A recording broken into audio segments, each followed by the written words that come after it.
5 seconds. A large part of the work of a modern government has to do with science. It is only through science that we can transform into reality the hopes we have held out to our people for many more years to come.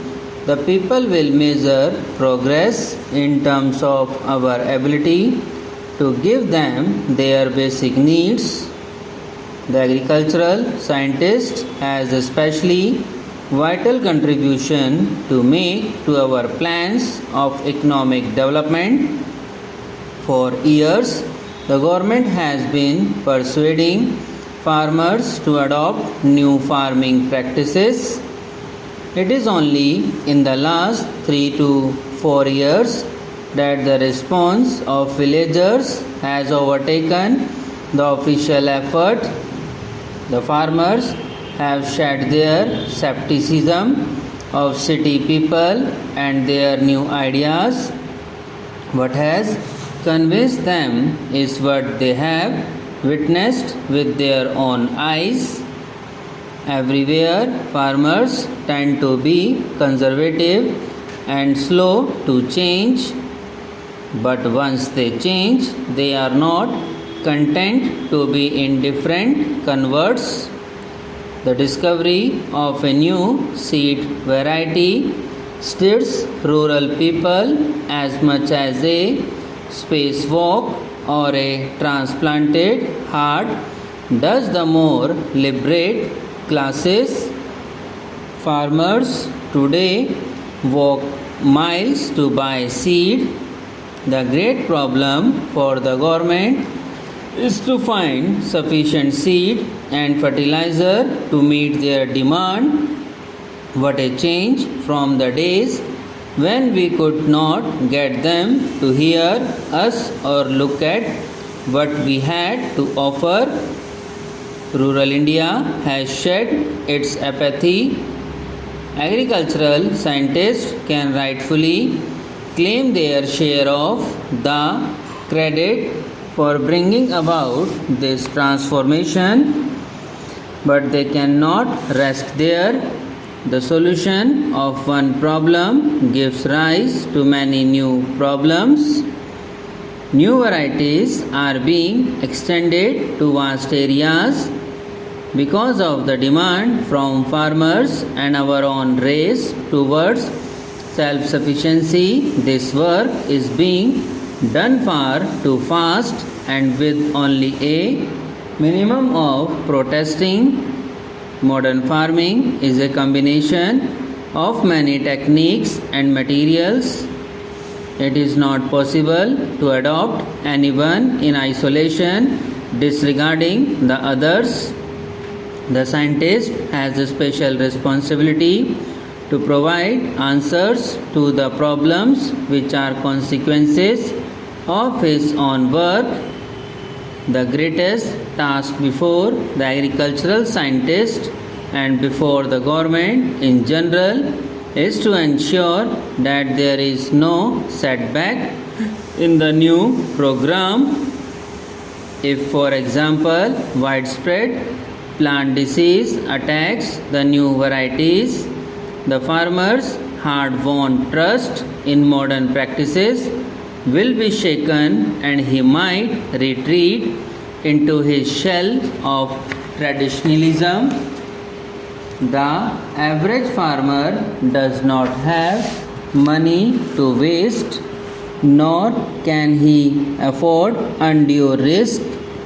He will not experiment on his own unless he is certain that the experiments have succeeded elsewhere. It is because our demonstration programs have been convincing that the cultivators have come forward in such large numbers today to use new varieties of seed and fertilizers. It is not the big farmers alone who has ventured forth. The small farmer's enthusiasm even greater. To him, even a little improvement goes a long way. In the new agricultural program, he sees the opportunity to fulfill his numerous small needs which have so long been neglected. It is obvious that farmers will pay heed to the call for national self-sufficiency only to the extent that the programs makes a difference to their lives. How can we expect them to grow more for the nation if their additional efforts do not bring adequate reward to their own families? We talk of inputs, but in scientific agriculture, the most important input of all is the human input. Modern farming is a far cry from spreading the seed and leaving the rest to the sun, rain, and stars. The farmer has now to fight constantly with nature, repairing its shortcomings, exploiting its advantages, and forcing the pace. This calls for greater knowledge and training on the farmer's part. In turn, the administrative agency has to so devise farm information that even the nominally literate farmer can understand and utilize it. Advancement will not endure if it is isolated. Additional effort in any one field must be matched by similar efforts in others. Water, seed, fertilizer, pesticides, tools, credit, marketing, and education all form parts of the spectrum of change. Agricultural scientists, by whom I mean not only botanists but also agricultural engineers and economists, have much to contribute to this coordinated agenda of progress. There has been considerable debate on the question whether research in India should spend time finding out anew what has been found elsewhere earlier.